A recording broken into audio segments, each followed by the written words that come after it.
This week on Unscripted, a Smackdown superstar is in line for a big push. Which one? And we'll talk about who it is. Titus with his thoughts on Hulk Hogan and how he lost him just a few minutes into his speech back at Extreme Rules, and not even Brock Lesnar wants Roman one-on-one at SummerSlam. This and more this week on the future #1 podcast right here on YouTube.com. This is Unscripted.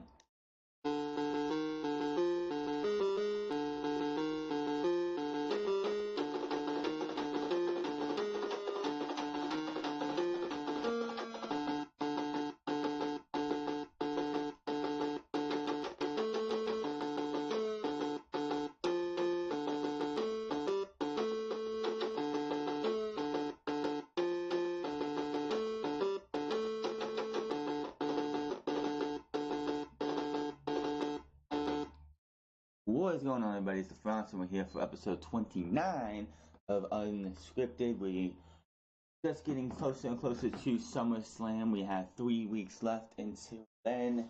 3 Sundays until SummerSlam. Ain't that just great? Even though we all know this 3 weeks from Saturday is where all the good action is going to be.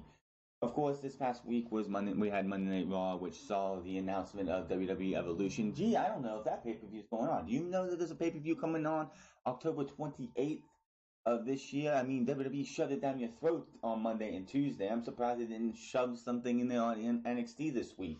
You had Braun Strowman, AJ Styles.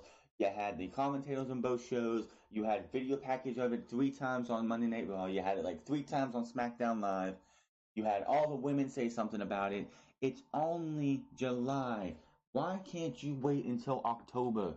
Like, until September at least. You don't have to shove it down our throats. I said this on Monday, I believe. I said this on Tuesday, I believe. I don't need to hear about it again until then. And another thing about Evolution. Outside of NXT, and if it's not booked like a takeover, why should we care? Why should we care? WWE has been fumbling all women's storylines on the main roster since, I don't know. If you want to just go by the beginning of the year, then let's go with the beginning of the year. Monday Night Raw and SmackDown Live have not had a compelling storyline at all. You've had Asuka get destroyed, get made to look like a fool. You have Bayley and Sasha Banks being on again, off again best friends instead of having one of them turn heel and the other one just sit there and be the sympathetic babyface. You had looked like we were going to get heel Sasha Banks at the Elimination Chamber.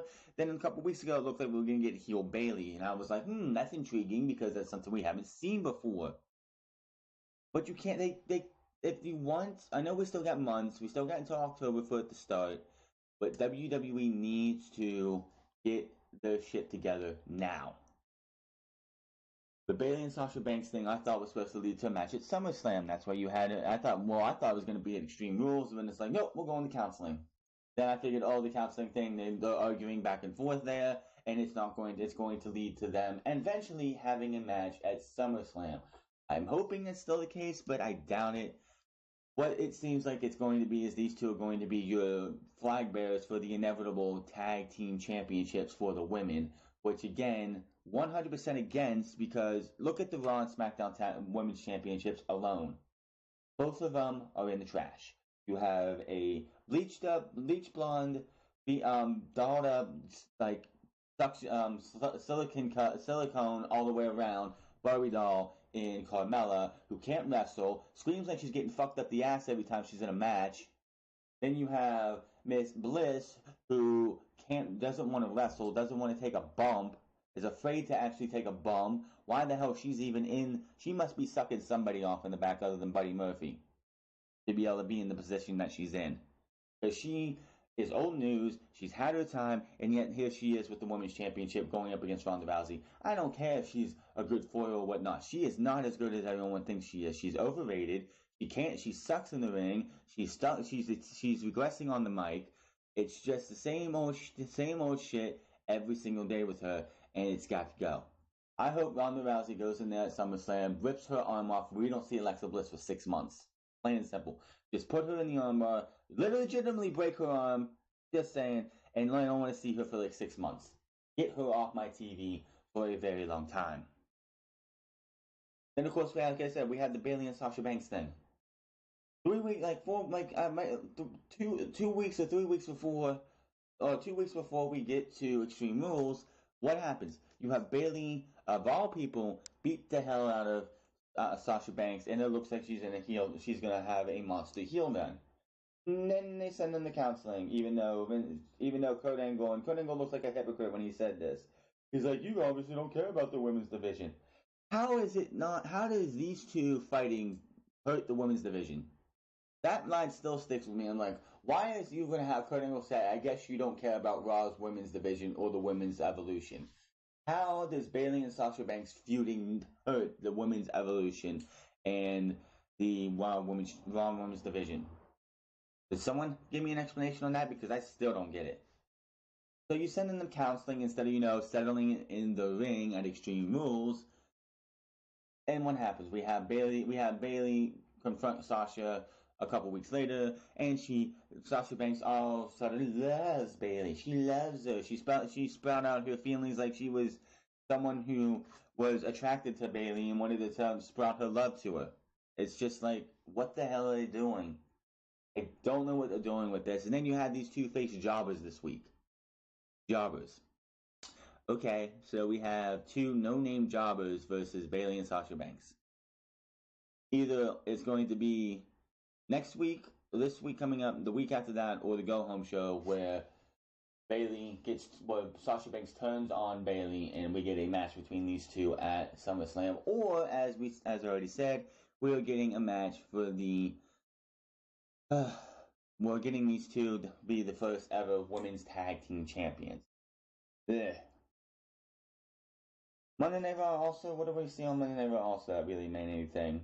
We got Dolph Ziggler versus Seth Rollins, even though I hear that that's, like, WrestleVotes has been shouting out that that's going to not be a singles match going into SummerSlam. It is for now, but within the next 3 weeks, we are going to have SummerSlam get a triple threat match, at least. And the only thing I can think of is Drew McIntyre, since you got to have Drew McIntyre on there. Maybe you have Drew McIntyre on there. Maybe Dolph Ziggler ends up rolling up Drew McIntyre, and that sets off those two for a feud going into Hell in a Cell. You have Seth Rollins get screwed out of the title, but you have McIntyre get rolled up by Dolph Ziggler. That has McIntyre on the Monday night after. You have the night after SummerSlam. You have McIntyre betray and turn on Dolph Ziggler, and then you have McIntyre versus Ziggler for the Intercontinental title at Hell in a Cell. I don't know. We also have the big dog, and we all knew this was coming. Nothing we could do. We'll talk about that. That's going to be like one of, I think, the last things we talk about is that Brock Lesnar wants nothing to do with a one-on-one match with Roman, which, why would he? Why would anybody want to see Brock Lesnar versus Roman Reigns for a third time in 1 year, in less than 6 months, I believe? Yeah, about less than 6 months, you have Brock Lesnar versus Roman Reigns for a third time.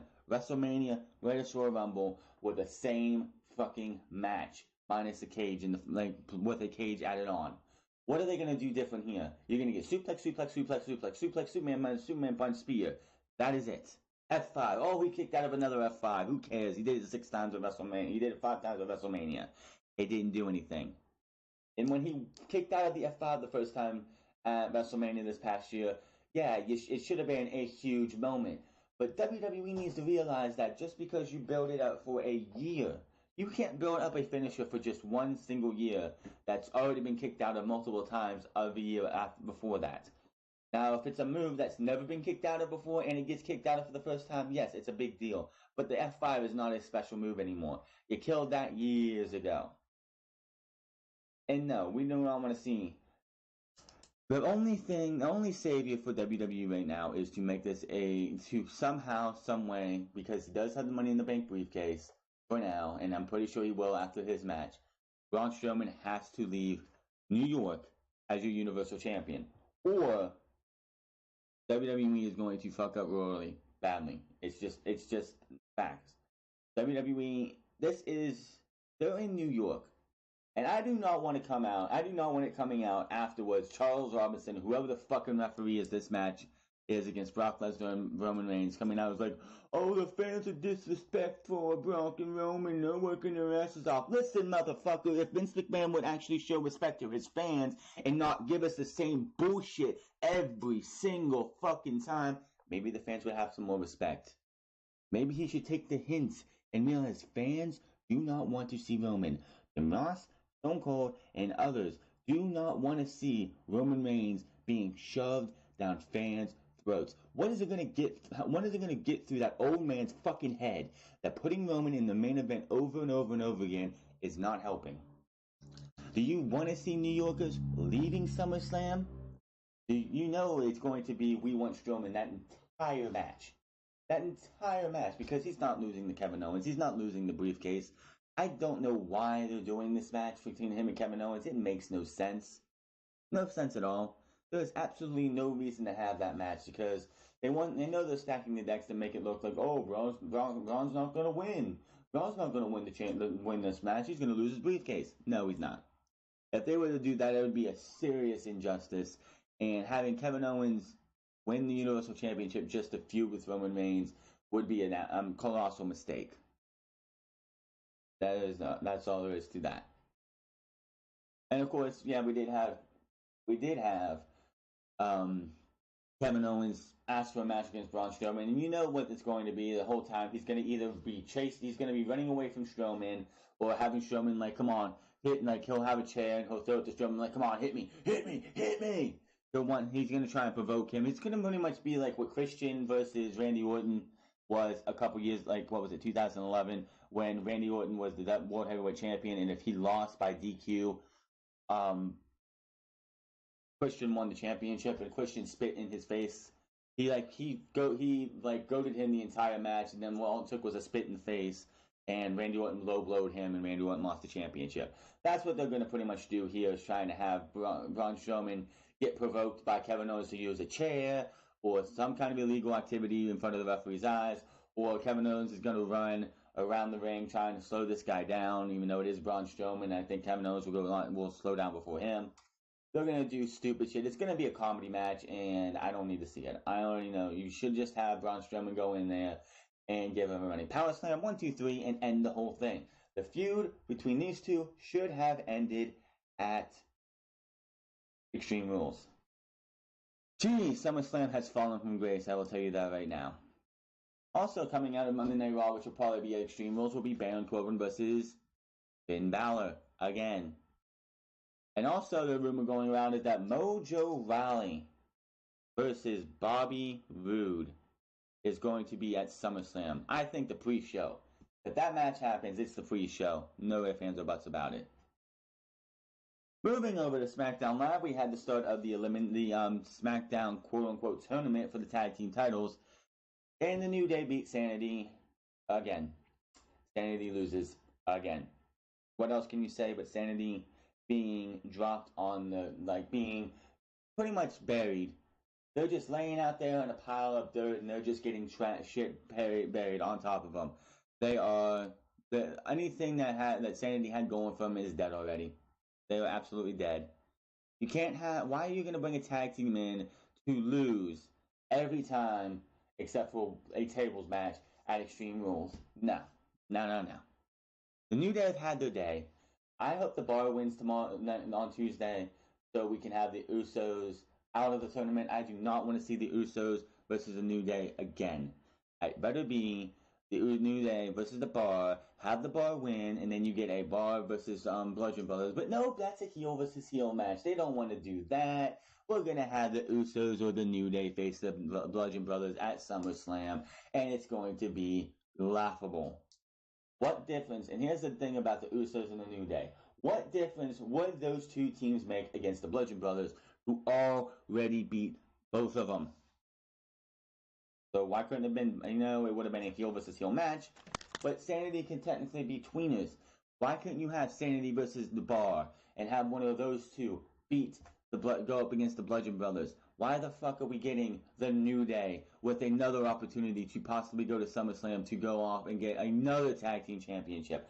End the fucking New Day. They are past their fucking time. They have got to end. They are trash. New Day have become nothing but a comedy act in the trash. They have become a caricature of what they used to be, and I can't stand them. I'm done with the New Day. I've been done with the New Day for years. I'm done with them. I don't want to hear from them. I don't want to see them. Every time you hear that, oh, whatever, I'm like, change the channel, change the channel, change the channel. Other than the Usos and the New Day, they have been changed my channel worthy. Also, we had Rusev versus Johnny Sionomos, and we're going to be talking about one of these guys here later in a pretty decent match. Andrade Sionomos picked up the win after tapping out quite fast to AJ Styles the week before, and it's looking good for Andrade Sionomos. We also had Becky Lynch take on Carmella and beat her quite quick, so it's going to be Carmella versus Becky Lynch at SummerSlam. For now, it's a singles match, and it would not surprise me if Asuka and Charlotte somehow find their way into this match. And if anything, I would see Asuka winning that match if it comes down to that. Carmella has got to lose the title. Carmella has got to lose the title. That title is, quite honestly, before Carmella won the title, the Smackdown Women's Championship was in a much better state of affairs and much better place than the Raw Women's Championship, while it was being feuded over with Alexa Bliss and Nia Jax. When you had Ruby Riott versus Charlotte, you had Asuka versus Charlotte. It was, and that title actually had meaning. Then you give it to a fucking fake ass, 100% fake ass bitch like Carmella, who sounds like she's screaming, like she's getting fucked up her ass every time she gets fucking. She's like, come on! It's like, come on! I don't want to hear this shit. Get her out of my fucking TV. I don't want to see her. Keep her on fucking Total Divas. Leave her off TV. Same thing with Alexa Bliss when Ronda Rousey wins the championship. Break her damn arm and get her off TV for 6 months. I can't stand either of them. AJ Styles finds out who his opponent is, and it is Samoa Joe. Now, could have told me 5 years ago that Samoa Joe and AJ Styles, who were still both in Impact Wrestling at the time, were going to be feuding over the WWE Championship sometime in the career, I would have told you you're crazy. AJ's not going anyway. This was about, I believe, a year before AJ Styles actually walked out of the company. And Samoa Joe's going absolutely nowhere because these two are like two of the big guys in TNA Impact. So I would have been like, haha, yeah, you're funny. WWE isn't going to bring these guys in because they work for TNA. Lo and behold, 5 years later, we have AJ Styles versus Samoa Joe for the WWE Championship at SummerSlam. Now, these two, I know what they can do. I know how well these guys can work together. AJ Styles even brings a good match out of Jinder Mahal. He brought the best match out of Brock Lesnar in the last 2-3 years. So I would love to get my expectations up very high, but this is WWE we're talking about. And look what happened with Shinsuke Nakamura versus AJ Styles and how much they fucked that up. There was WrestleMania, Greatest Royal Rumble, Backlash, Smackdown, Money in the Bank, and then another match on Smackdown, which led to a tag team match. I want to see this match be great, but you can't go into this match expecting a 5-star classic, even though I know these two could put on a 5-star classic. I hope WWE doesn't screw up, but it is WWE we're talking about, and I really don't want to see AJ Styles versus Samoa Joe get the Shinsuke Nakamura AJ Styles treatment. What else happened on SmackDown Live here? Oh yeah, James Ellsworth got fired. Now Dave Meltzer did come out and say that he was not under contract. The firing on TV was for show, so James Ellsworth could make a reappearance later down the line. He is not like there was nothing for him to get fired from. He's just he was just there per appearance. So James Ellsworth wants to show up at SummerSlam to help Carmella again, which please no, he can, but I hope not. Anybody, just like somebody like find James Ellsworth. And if SummerSlam's coming up, grab him, put him in, lock him away in a room so he cannot show up until SummerSlam passes. I do not care. I do not want to see an inkling of James Ellsworth is in New York City. James Ellsworth is at Barclays Center. Find him, grab him, take him, put him in a lockbox and take him all halfway across the world and hold him over there until August 29th. I don't care. Just keep him away from SummerSlam. You already ruined 2 pay-per-view matches this year. You ruined 2 chances for Oscar this year, and I do not want to see it again.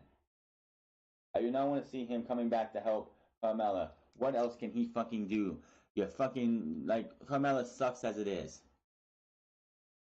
NXT, of course, was the highlight of the week, as it usually is, and because of one match and one match only, and that was Tommaso Ciampa versus Aleister Black. Yes, Adam Cole versus Sean Maluda was okay, but in promo afterwards with him and Ricochet was the best that it could be, and of course Lacey Evans was not fun.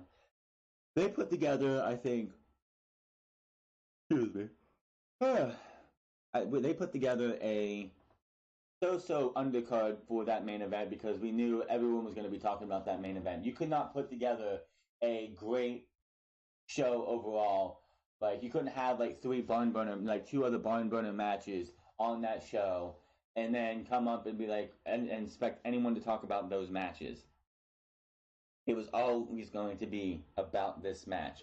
Aleister Black versus Tommaso Ciampa for the NXT Championship. I hear people talking about how they borrowed from the 97 Royal SummerSlam where Shawn Michaels effectively cost Undertaker the title by hitting Bret Hart, hitting him with the chair and counting the pinfall. That is not even close to the case. Why does everyone there are people thinking, oh, they borrowed from that show because of how this ended? No, they did not. That would have seen Johnny Gargano being the special guest referee. There have been countless times where somebody comes in to sort somebody of a championship opportunity only to cost the actual champion the match. It happens a lot. It's not just the 97 SummerSlam. If that's the one you think about, then obviously everything after that means nothing to you. There have been other countless times. Do I know any on the top of my head? I can't, but I know I've seen somebody, especially recently. I'm pretty sure I saw one a couple years ago in an independent show. But it's and probably I think I've seen it on. I'm pretty sure WWE's done it before too, in between there. So I don't buy that when people are like, oh well, that was very reminiscent of the '97 SummerSlam. No, it wasn't. Anyway, the match was great. These two beat the hell out of each other. The referee gets knocked down. Got eye gouged by, of course, Tommaso Ciampa, who goes out and he's like, I'm going to go get the title. I'm going to just end this thing here. And Johnny Gargano, which the one thing I hate about superstars coming through the crowd and whatnot is that the crowd always ruins the surprise. Tommaso Ciampa comes into the ring and you immediately start hearing portion of the crowd going batshit crazy because they know Johnny Gargano. Instead of, it's really hard to get a crowd to to get a surprise attack from somebody because you hear the crowd before the attack happens. It always happens, and it's just one of those things that always irks me. It's yeah, that means Johnny Gargano's coming. But Johnny Gargano hits the super kick. He goes to grab the title and get it away from Tommaso Ciampa, but Tommaso Ciampa's hand still has a grasp on him. They're playing tug of war. He lets go, and after intense tug of war, turn around, he hits Aleister Black in the face with the title. He gets thrown to the outside. Angel's wings, 1, 2, 3, and your new champion is Tommaso Ciampa. It was funny because Johnny Gargano puts an apology on Twitter, and Tommaso Ciampa replies and says, "Good boy, Johnny. Papa Ciampa's proud of you." This guy is just the best. He really is. They did the WWE Network Pick of the Week. It was Tommaso Ciampa, and he sat there and told the story of Johnny Gargano, how he was it's just good stuff. This guy is the quintessential heel, the heel that should be a heel. And when him and Johnny Gargano eventually do come up, I do not want to see this guy be retconned and turned into a babyface again, or have his heel persona and the way he works as a heel change because Vince McMahon, you have to sell merchandise. You have to sell merchandise. You have to be this. You have to be that. You have to kiss babies. You have to shake hands. You have to sign autographs. Not Tommaso Ciampa. That shirt that he has, that he wears, that Blackheart shirt, he refuses to allow WWE shop artists make up merchandise for him. He just refuses. He doesn't want that. That is a quintessential heel. Heels don't have merchandise. Look at the Dudleys in ECW. They did not have merchandise. They didn't want people walking around with Dudley Boys shirts or Dudley Boys headbands or Dudley Boys anything. WWE has this fascination that that everybody has to have merch. Everybody, whether you're a good guy or a bad guy.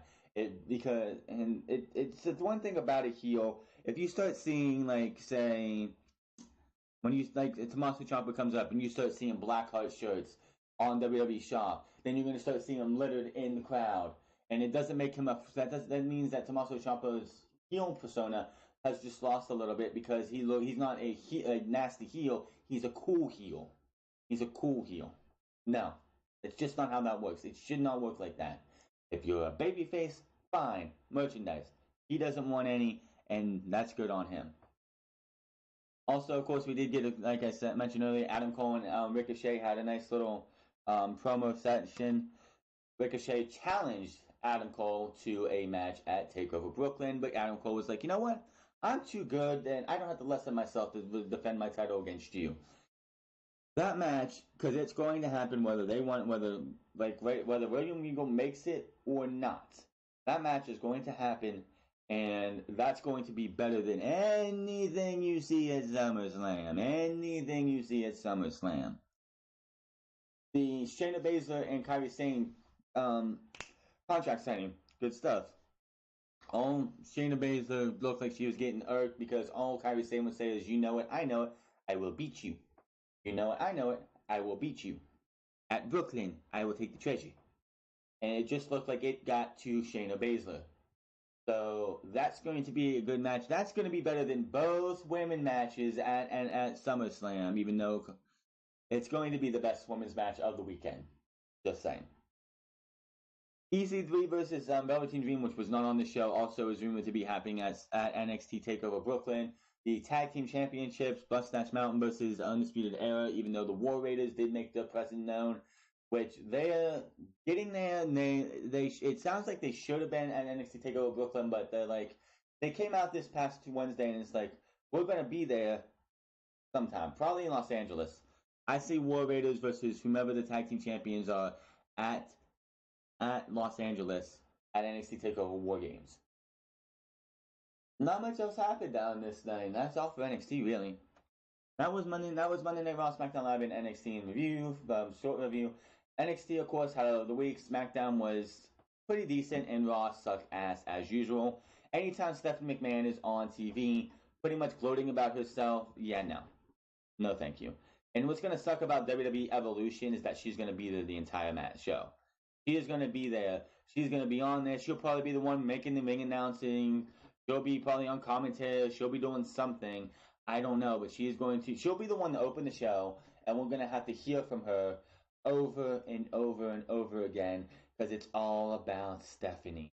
It's all about Stephanie. Fuck the women. It's all about Stephanie. Fuck that bitch. Get her off my TV. This one, we're going to start off here with a little bit of fake news. This is funny. I found this a little bit funny that I saw on Twitter yesterday. Braun and Roman are expected to feud post SummerSlam. Okay, that's kind of interesting. WWE's planning on involving Alexa Bliss in this feud, with the idea that Alexa's to say that no woman on the roster but her deserves to be on Evolution. Roman is expected to be the defender of the honor of the women. The idea is that since Roman is supporting a good cause, the fans will not boo him. Braun expected to play the role of a misogynist, while Roman is being his foil, playing the activist fighting for the rights of the women. The idea is to have Roman make history being one of the two men to wrestle at the all-women's pay-per-view. The match is expected to be in honor of women defended by Roman versus Universal Champion Braun Strowman, but every female member on the roster is expected to be in Roman's corner. This is expected to main event tonight. The idea is to close the show with Roman celebrating after Ronda Rousey raises his hand. WWE firmly believes this will get the fans to cheer Roman Reigns. I'll give you a few minutes to laugh. Laugh it up. That's kind of funny, because WWE acts like this is the first ever in the history of wrestling, all women's pay-per-view. Impact Wrestling beat you to about 5 years. It might have been a one night only, but it's still an all women show. WWE, I could see them doing this.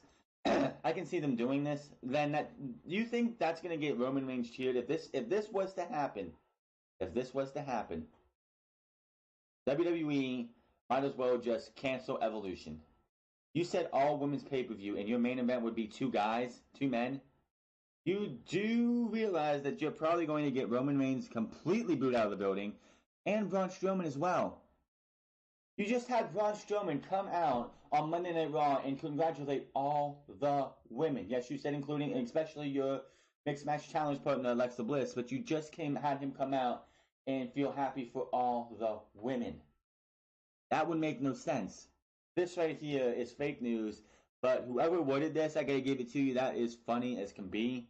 And I could see them thinking about that. Oh, Roman will be on the women's side of all the women except for Alexa Bliss. Braun will be on Alexa's side. We'll have them clash in the main events. If this was to happen, which if it does happen, and I doubt it, but if it does happen, first off, Titan Towers needs to burn and crumble, plain and simple. Burn and crumble. Because, one, you're pretty much just spitting in the face of all your women. Two, you don't have any faith in the women to sell a pay-per-view, which, quite honestly, Monday Night Raw and SmackDown Live, why would you? How could you have any faith in the Raw and SmackDown rosters to sell a pay-per-view? But they also have NXT and supposedly NXT UK as well. So, and the Mae Young Classic is going to finish up there. There's 4 title matches right now, unless the UK Women's title is also up for grabs at the time. You have 3 women's championships, and a Mae Young Classic winner is announced to crown at this show. You wouldn't need these guys. Why the hell would this be if this would even be true? It's fake news for now. If we start hearing more rumblings of it, we will have more of that later on. But if this even comes close to fruition, WWE's got some fucking problems, and Vince McMahon has truly lost his mind. And also, if this was to come to fruition, that makes that makes Triple H and Stephanie look bad. This all women's pay-per-view for WWE. Impact Wrestling's done it. Japan's done it in a couple shows. I think Stardom is a women's only show, a women's only federation that runs pay-per-views all the time, so they're all women anyway. You're not breaking any ground, WWE. Maybe in your own little bubble, only in your little bubble, which is where Vince McMahon lives. He doesn't live in the real world. He lives in his own little bubble. So does Triple H and so does Stephanie. Triple H actually lives in the real world. Stephanie and Vince McMahon live in a bubble that the WWE is the end-all be-all, and New Japan, Ring of Honor, and other places with Cody and the Young Bucks and All In is showing you is not the case. So, yeah, this would actually be one of the worst things WWE did all year, and I would not be surprised by it. Smackdown superstar in line for a big push. Moving on here, Andrade Cien almost impressed a lot of people backstage with his work on the July 17th non-title Smackdown loss to champion AJ Styles. According to the PW Insider, word coming out of the match was that Almas was in line for a big push and Almas defeated Rusev this week. And it took one match against AJ Styles. Does Vince McMahon pay attention to AJ Styles matches more than other matches because he's the WWE champion? This just shows more and more every day that Vince McMahon, even though Triple H says that Vince McMahon is 100% aware of everything in NXT, that he doesn't know shit about NXT. He doesn't pay attention to NXT. He doesn't watch NXT. He doesn't see what an Andrade Cien almost did with Johnny Gargano at NXT TakeOver Philadelphia, even though that was with Johnny Gargano. Everyone wants to sing, I hear people singing high praises for Andrade Cien Almas as being the reason that match was a 5-star match, when that was mostly Johnny Gargano. Yes, him and Andrade Cien Almas had a good chemistry together because they've worked together a lot, but that match went to 5 stars because of how good, that just shows how good Johnny is, and it shows how good Andrade Cien Almas can be if he's a great guy. That was more of a, Johnny Gargano is pretty much an AJ Styles-esque wrestler, AJ Styles, Daniel Bryan-esque wrestler, and Andrade Cien Almas can be that good when given the right guy. But it's not. But Andrade Cien is no scrub. He isn't. This guy can wrestle. This guy is definitely a great wrestler. Why Vince McMahon? It took Vince McMahon until AJ Styles match to do this is beyond me. I mean, it wasn't great at Extreme Rules, but his match with Sin Cara was a good match. Him and AJ Styles was a good match too. Him and Rusev, great match. This guy should be getting a push. Will it lead to him with something at SummerSlam? I don't know. The rumor going around is that it could be him and Vega versus Lana and Rusev. I don't know. We'll see. We still have 3 weeks to go. More names announced for the Mae Young Classic. WWE has posted an article announcing 4 new participants this year's Mae Young Classic. The new competitors are Isla Dawn, who was at the UK tournament tapings, Lacey Lane, Karen Q, and Zeuxis. Also, Toni Storm has been added. We'll talk about her in a little bit. And a Japanese legend, I can't remember her name. It's a Japanese legend, a female wrestler, is also added to the Mae Young Classic. So that is 6 names right there. The Mae Young Classic is filling up pretty high and pretty fast. We will have a full list of names when they are released, coming soon. Rey Mysterio says he wants to end his career in WWE. Rey Mysterio had wrestled twice for WWE in 2018, and both outings were in Royal Rumble matches.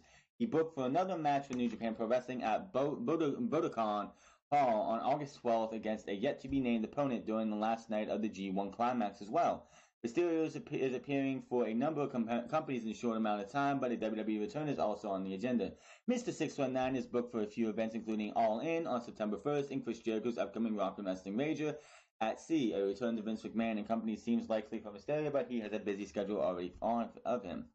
Mysterio talked to Noelle Foley for Ringside Collectibles, where she asked him if WWE return was possible, so Mattel could keep making action figures of him. Mysterio said Mattel should keep making figures of him no matter what, and went on to say a return is in the plans. Mysterio has done a lot in his nearly 30 years he's been a professional wrestler, and said he wants to end his career under the WWE banner. Mysterio says, and I quote, "It is in my agenda. I would definitely like to close out my career with WWE," Mysterio said. With that being said, I don't have much left on my watch, so I'm thinking anywhere from 3 to 5 years, and I can really see a possible return to WWE without a doubt. 3 to 5 years? Wow. Mysterio talked to Noelle Foley for, wow, okay, that was doubled for no reason. So yeah, Mysterio wants to end his career in WWE. I mean, why not? It is WWE. It is one of the highest places, but the biggest places, and he is most famous for his WWE career, his WCW career as well. Gets mentioned here and there. You can also find a lot of matches for Rey Mysterio from WWE and WCW on the WWE Network. So, yeah. News on Matt Riddle coming to WWE, and there was an update on this as well as we get to the end of it. WWE has interest in Riddle for a few years now, and they were the ones responsible for Riddle going to work for Evolve following a WWE tryout. Riddle, who has an MMA record of 8 wins and 3 losses and 2 no contests, was released from UFC a few years ago after failing 2 drug tests in 1 year.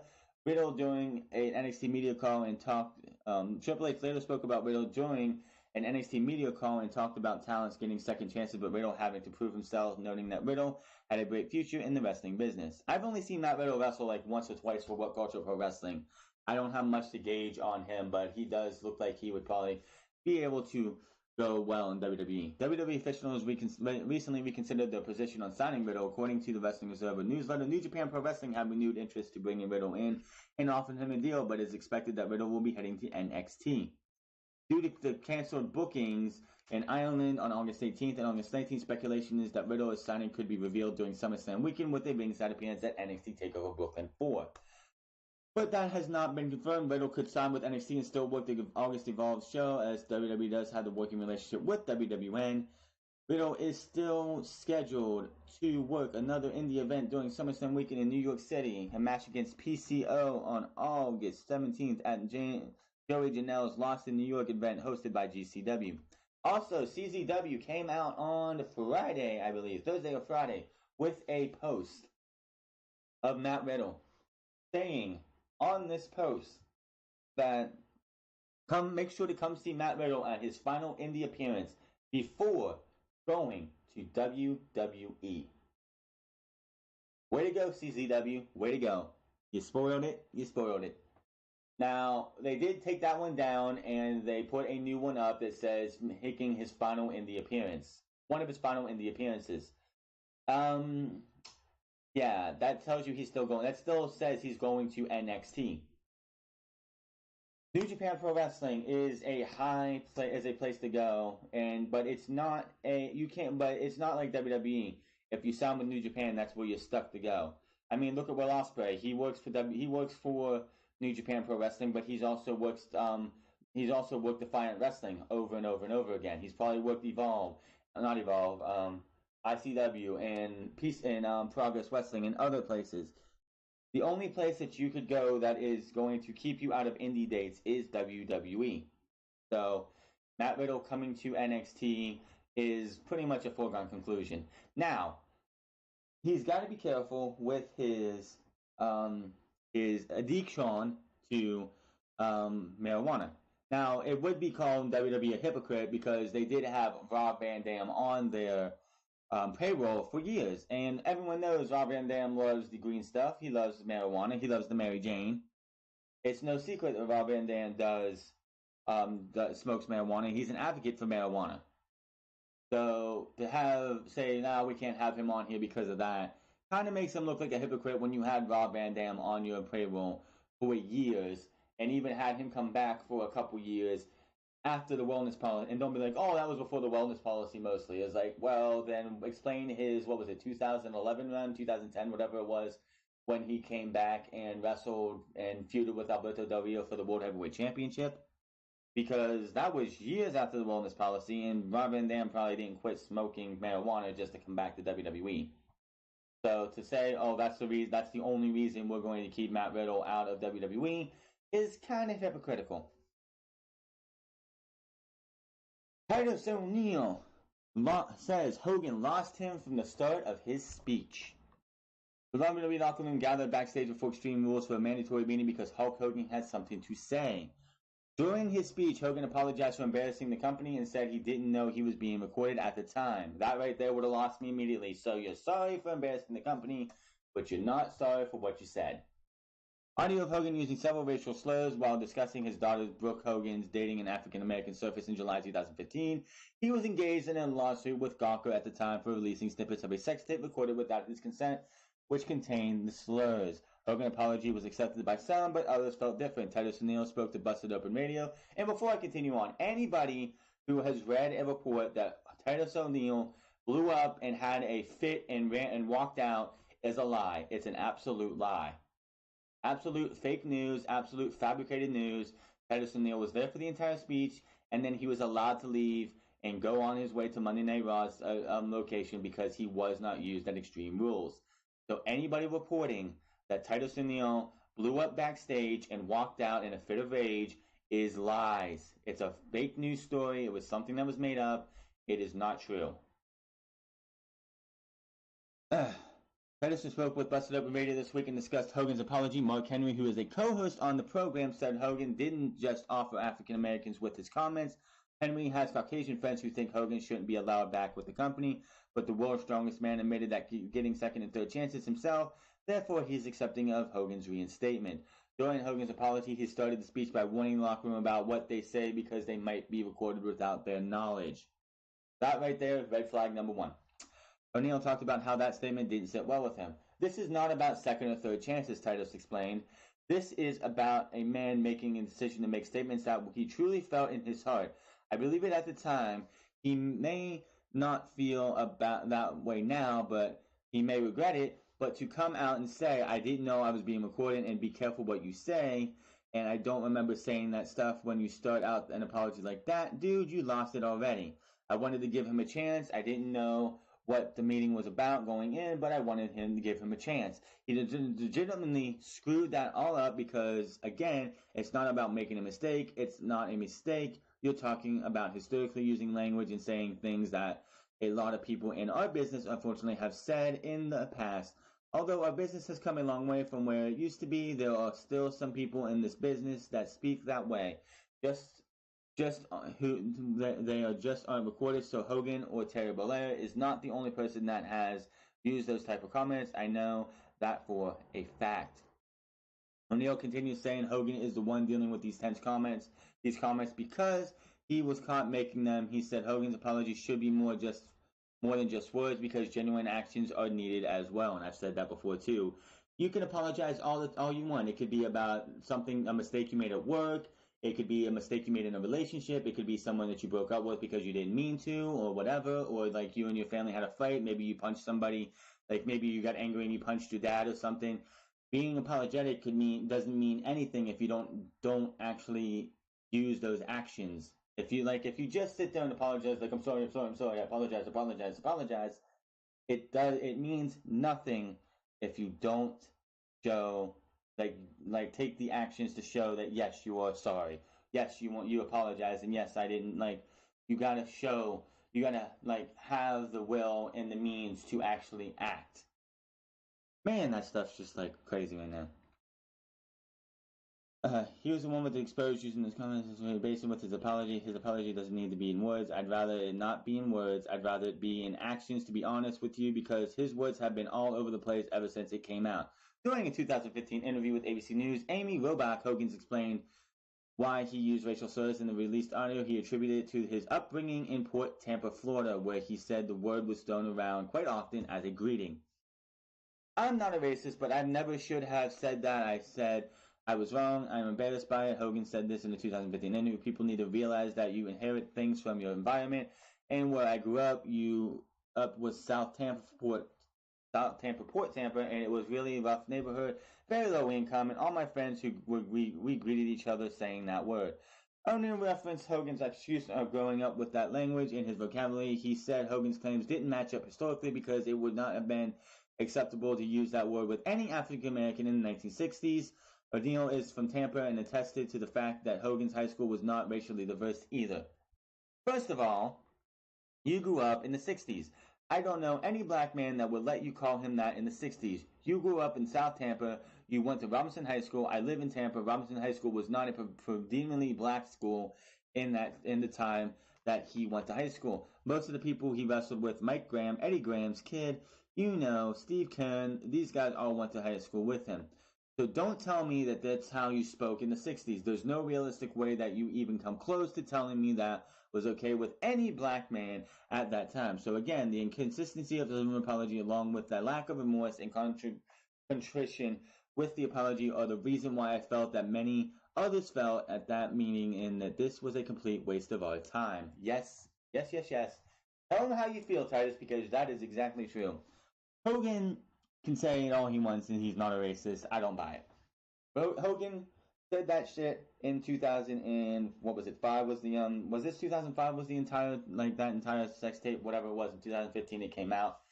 It's his own fault. Don't sit there and think, if you're somebody like a public official, anybody.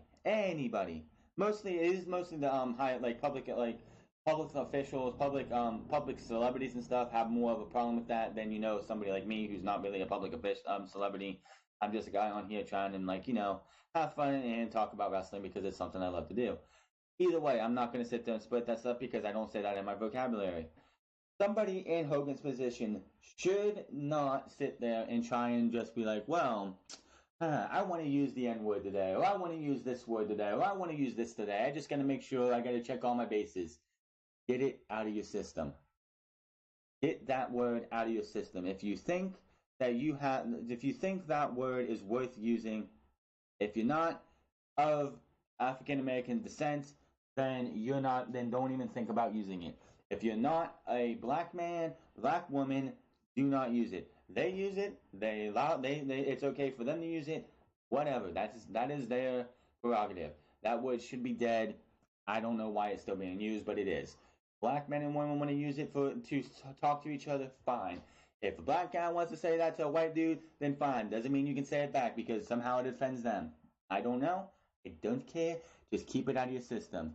But yes, Hogan starting out with, I didn't know it was being recorded. So I apologize for using that language because if I knew I was being recorded, I wouldn't have said that shit. No. It was a complete waste of their time. If you're not going to be sincere, even Dave Meltzer came out and said and called out Hogan. I wish I would have been able to find the article, but it kind of disappeared from my timeline. That Hogan was insincere. He did not. He was just saying. He was pretty much just reading from a script, is what Dave Meltzer was pretty much saying. Yeah, Hogan just doing everything he can to get back in WWE's good graces, whether he means it or not. Again, actions speak louder than words. If he is truly sorry, then his actions will speak it for him. Do not ever, and I mean ever, allow yourself to let this happen. Be careful what you say. And again, apologies don't mean anything. You can apologize one time, and that's one thing. But if you keep screwing up, apologies mean nothing. Apologies like in this day and age, apologies almost mean nothing. They mean nothing if you don't take the action to make them to show people that, hey, I screwed up. Hey, I messed up. Hey, this is something I didn't mean to do. I'm going to show you that this was not me. This was not something I meant to do. Maybe you screwed up at work. Maybe you did something at work that hurts the company. Hey, I didn't mean to do that. I'm going to work twice as hard to make sure that doesn't happen again.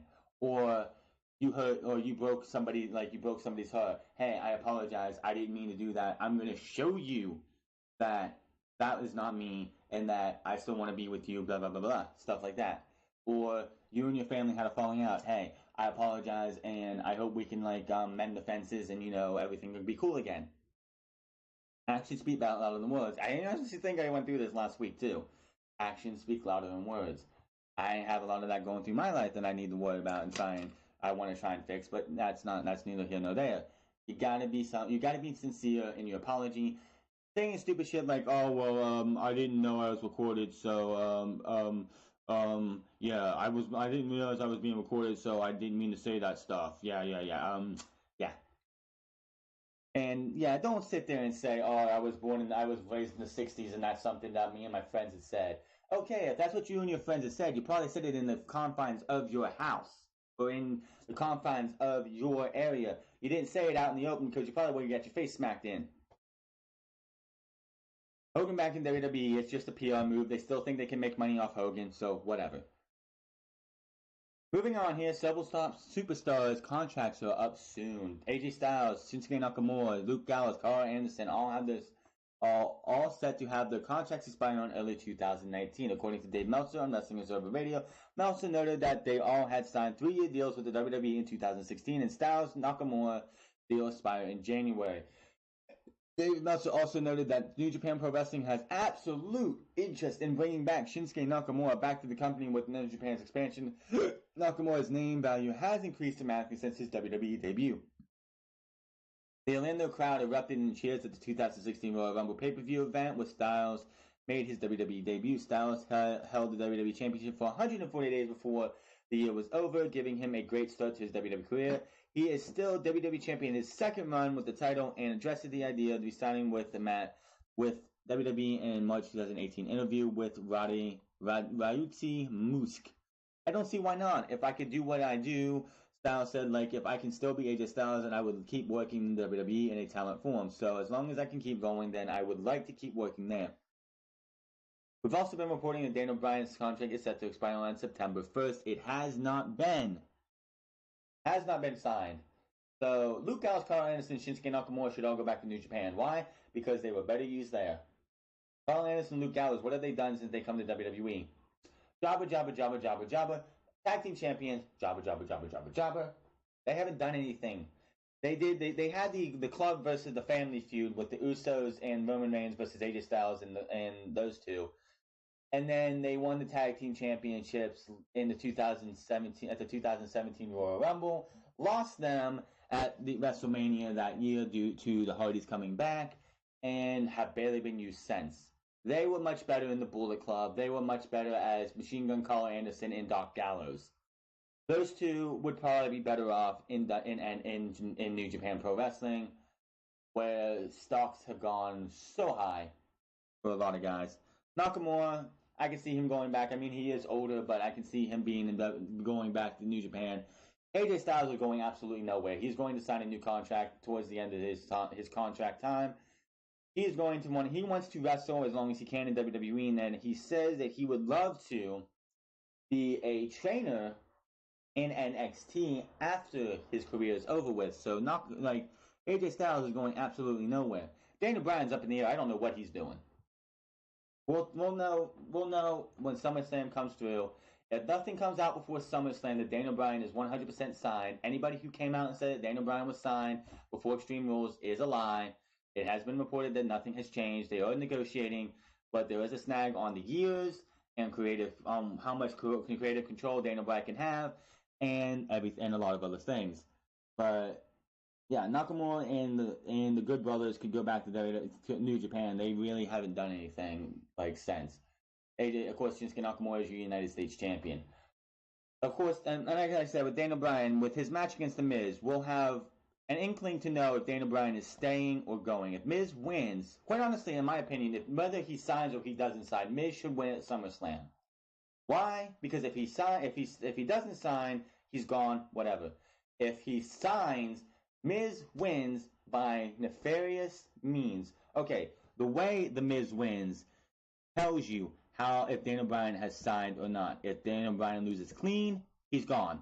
If Daniel Bryan loses by roll up, holding the tights, or low blow, or whatever, to The Miz, then Daniel Bryan is staying because Daniel Bryan got screwed. Daniel Bryan got screwed, he's going to want to have vengeance, and this is going to be a build towards WrestleMania. So Daniel Bryan, whether he signs or doesn't sign, loses at SummerSlam in my opinion, but it depends on how he loses. If it's a clean as a whistle, skull-crushing finale, then Daniel Bryan's off his way to wherever, and he won't see him again on WWE TV. If he signs a contract, he loses, but he loses via nefarious means. Daniel Bryan loses, but he gets screwed over. That's just my opinion. WWE has interest in New Japan NJPW champion. WWE officials have been great interest in signing IWGP United States champion Juice Robinson, according to the Wrestling Observer newsletter. Juice was previously signed to the WWE and NXT brand and used the name CJ Parker. He requested his release and confirmed the departure on April 3rd, 2015. Please don't bring him back as CJ Parker. CJ Parker was a terrible gimmick. Robinson has found success since leaving WWE and recently became the first American to win the IWGP United States Championship title after winning it in the G1 special from Cow Palace in San Francisco. No one yet if Juice Robinson is talking with WWE, but the company can legally approach some of the New Japan regulars, as several are not currently under contract. The Observer noted that the approach would have to be not from Nosend with other talents, but WWE is making play right now, and some of those plays include trying to sign New Japan Pro Wrestling talents. Now, if you watch the G1, I don't watch the G1 Climax because I don't have New Japan World, but New Japan Pro Wrestling graciously puts the post-match in the post-G1 Climax interviews on every day. And Juice Robinson, after his last match, had a very interesting speech about, because he hasn't won a match yet. He is over. And he already said in this speech, if he loses every single match, he will turn in the IWGP United States Championship.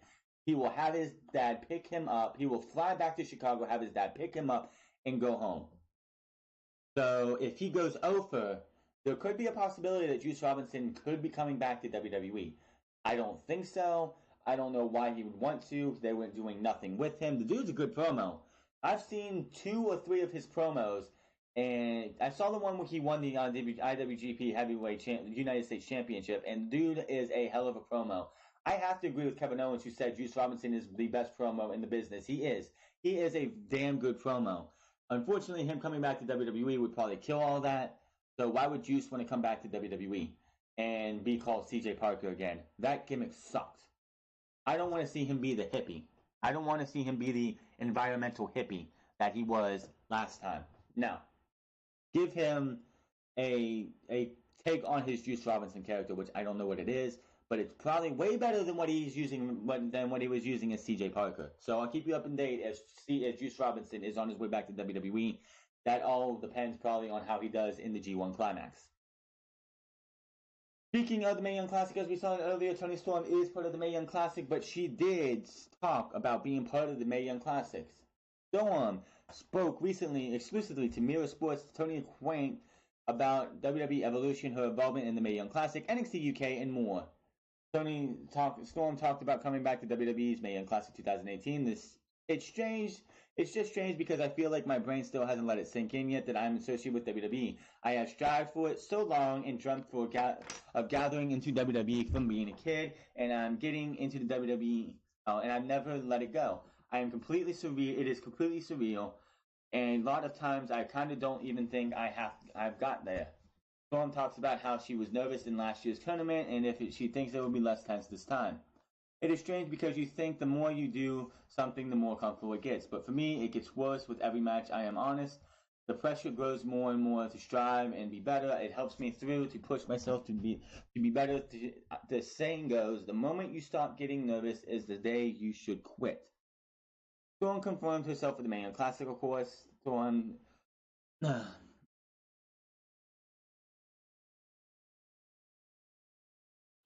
Storm talks about being involved in the NXT brand. It is so surreal, and I am nervous about it. I just forget how incredible it is and have to pinch myself. The UK has a division, and I am one of the first to be a part of that. The pressure keeps rising, and there is a lot to push for it.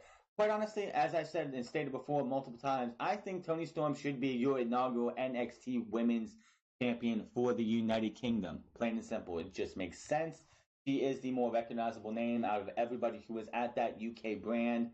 Outside of like the UK's women, the brand for the UK women, she is the more recognizable face of everybody so far.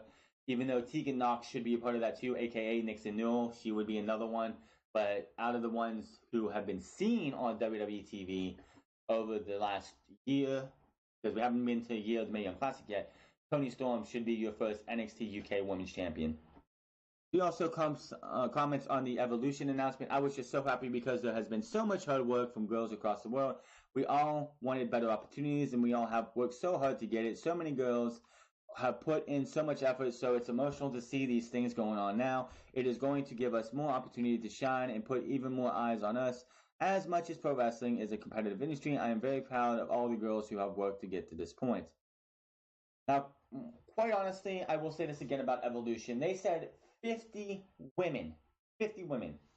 How are you going to do 50 women? Does that mean commentators, ring announcers, production people? What does this mean by 50 women? Is all the referees going to be women? That's another thing. You have two NXT women. You have two women referees in NXT. Are they going to be? You're going to get a couple more for Evolution? How is this going to be 50 women? Because you're not going to have 50 women wrestling in matches. That would be 10 matches of fatal five ways to get 50 women in matches. How is this 50 women going to be? Because what are you going to have? Like what?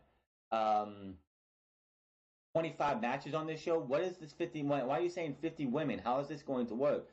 I want more details on this, and I will have more details hopefully as we get further and further closer to this, because Women's Evolution, WWE Evolution is going to not be a good pay-per-view if Vince McMahon is running it, if Stephanie and Vince McMahon is running it. If Triple H runs it like an NXT TakeOver, this thing will burn down every single main roster pay-per-view this year. If Vince McMahon runs it, why bother? Why fucking bother? Depends on who runs the show. If Vince McMahon and Kevin Dunn is the showrunners, don't even bother. Speaking of Evolution, Charlotte Flair wants to main event Evolution. Best I can do for a Robo. Charlotte Flair was a recent guest on Busted Open Radio. You can meet a few there. And she wanted to talk about Evolution. Is WWE Charlotte going to main event Evolution pay-per-view? I'm still thinking about SummerSlam right now, she laughs. I want to be the main event, but again, it is an all-women's pay-per-view, and the card is extremely stacked. If people pay close attention, it's then, now, forever. I think we will have women from the past. Obviously, we have Lita and Stratus confirmed, but no one knows what role they will be playing, as well as NXT being involved. There was Beth Phoenix, Lita, and Trish have all been confirmed for Evolution. Beth Copeland, aka Beth Phoenix, I'm pretty sure is going to be on commentary. She did do Mixed Match.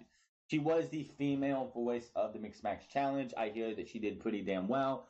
So I honestly think she is going to be on the commentary booth. Lita, I hope, is not commentating because her involvement in the Mae Young Classic last year was ugh. The Mae Young Classic this year, I hope, is going to be Beth Phoenix and Mauro Ranallo. Beth Phoenix and Mauro Ranallo, plain and simple. I think those two, or Beth Phoenix and Nigel McGuinness. One of those two with Beth Phoenix, I think, will do really well. My competitive nature, I want to be the main event, but I know I shouldn't be disappointed because there's going to be so much brilliant talent on the show that night. What is her proudest moment of the last year? She says, I guess it would have to say a match with Asuka because I thought there was a lot of pressure. The match wasn't extremely long. It was exactly what was needed, and it really felt like I made an impact that night. Not that I hadn't already, but I think that I had worked so hard on what needed to go into the match, pushing up a bit of committing to the babyface role, which I am not as comfortable in as I am being a bad guy. I think now I've settled into it. Charlotte talked about how she would be better heel due to what she learned as a babyface now. That match with Asuka, though, still does not sit right with me because why did you have Charlotte win? And you had Charlotte win, and any impact that was made that night was killed 2 nights later when you had Charlotte lose to Carmella, and you have the Reign of Terror 3.0 or whatever point it is, because you had Triple H was the original Reign of Terror, and I'm pretty sure and Brock Lesnar is in Reign of Terror too, but I'm pretty sure there were other Reign of Terrors between Triple H and Carmella. I feel like I've learned so much as a good guy, and I feel like I've never if I ever get to go bad again, it would be 10 times the performer. Now I know specifically that the other side needs. If I could go back and redo all my matches with Sasha Banks, because I feel like she was ahead of me mentally in the game. I still had a lot to learn. If I could go back and redo my first year, I would redo it in a heartbeat. There's so many things I would have changed and done better. Yes, Charlotte Flair. Charlotte Flair is like a Randy Orton. She is better as a heel. She does sound better as a heel. There are people in this company, in this industry, that just love being a heel.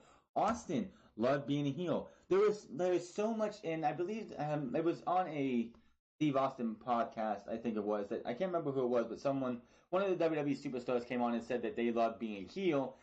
I think it might have been Jericho actually, but they love being a heel because you're not restricted. You're not handcuffed to a table with your heel work. You get to do a lot more. You have a lot more freedom as a heel than you do as a babyface. That's why a lot of people love being heel. Now, of course, not everybody can be heel at the same time.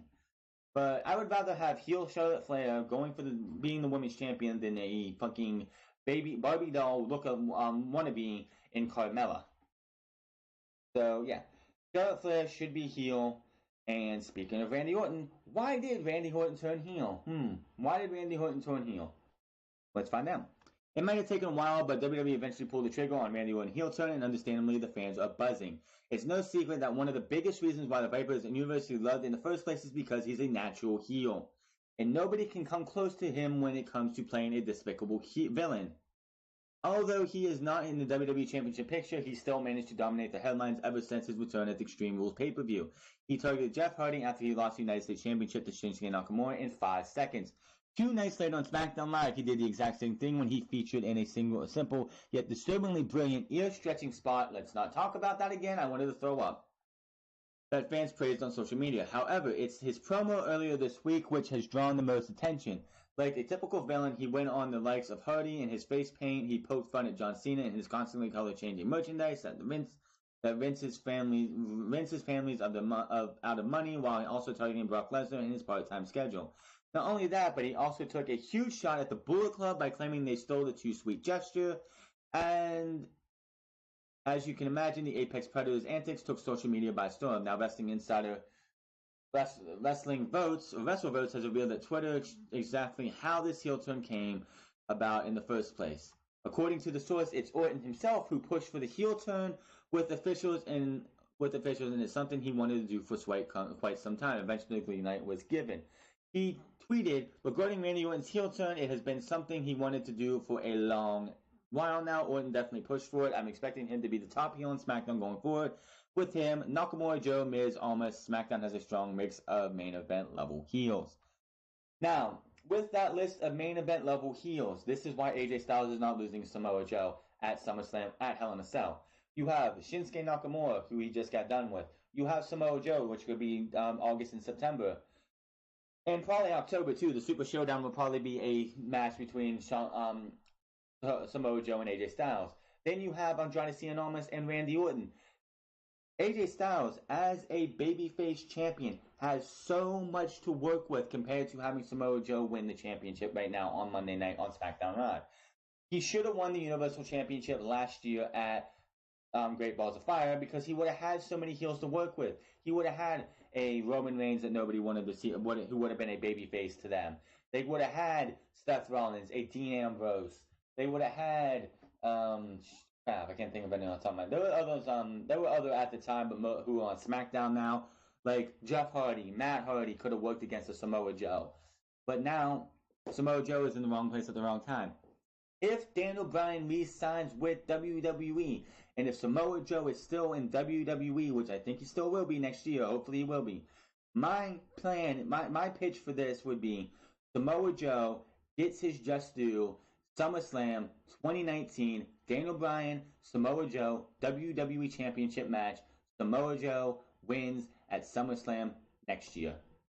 If Daniel Bryan re-signs, it's Daniel Bryan, The Miz, WWE Championship at WrestleMania with Daniel Bryan going over.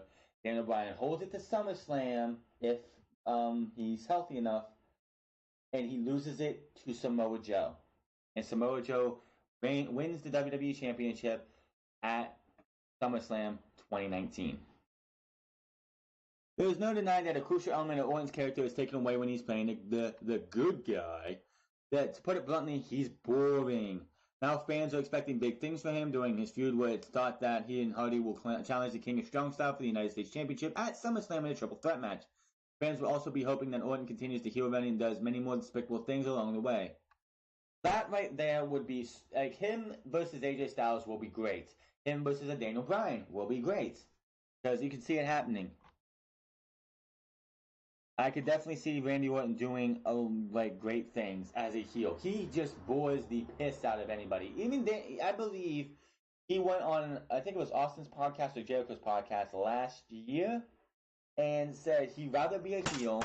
And if he had his way, he would have stayed in the Wyatt family, wore jeans, and he would have came to the ring wrestling in jeans as a heel for the rest of his career if it was up to him last year. Yes, Randy Orton rather be a heel because he knows it's better for him. It keeps his career going. Randy Orton as a heel can go for years and years to come, while being a babyface would have been like, get him off my TV. He's boring as can be. He just does not click as a babyface. He never has, and he never will. Finishing up here, here's the story of Brock Lesnar. Brock Lesnar does not want Roman Reigns one-on-one at SummerSlam. Why would he? Look at WrestleMania. Look at the Greatest Royal Rumble. Look at the bullshit they had to put him through. Those two matches were so goddamn bad, we haven't seen Brock Lesnar since then. With less than 1 month to go, we already know the match that's very likely to headline SummerSlam, which is going to. On this week's beat Bobby Lashley, number one contender is about to decide the next challenger, the Universal Champion. Brock will defend at SummerSlam. The man that currently holds the title is Brock Lesnar, who hasn't been seen in WWE since April. Getting away from Roman Reigns, what do you expect? His last match came almost 4 months ago at the Greatest Royal Rumble event, and he hasn't made an appearance since. In fact, it seems that every time Lesnar steps into the ring, it's against the big dog. The pair battled in Saudi Arabia earlier that month. Later that month, they went on one-on-one at the greatest stage of them all at WrestleMania. SummerSlam will be the third time in a year that Reigns and Lesnar will share the ring. But apparently it will be against the Beast's wishes. He doesn't want to go one-on-one. According to Justin Barrasso, who has been 50-50 on his things, who writes the Sports Letter, Brock has a clear preference for the SummerSlam main event, and it involves more than just him and Roman. Barrasso reports that the Universal Champion would rather WWE turn his match into a triple threat match that also includes Bobby Lashley. To be fair, that probably would be an idea that the company has been playing around with themselves. With Lesnar soon leaving for the UFC, it is quite likely that he will be dropping his belt in August. However, a notorious Brooklyn crowd may not receive Reigns winning very well. Vince McMahon certainly won't want fans to be booing as SummerSlam goes off the air, but if the big dog was to beat Brock Lesnar one-on-one, that would probably happen. Having Lashley in the show closer and perhaps seeing him pick up a shock victory would certainly go down much better on a personal level. Though it is strange that Lesnar wants another superstar added to the main event, a triple threat significantly reduces his chance of defending the belt. That doesn't matter. Who cares about that?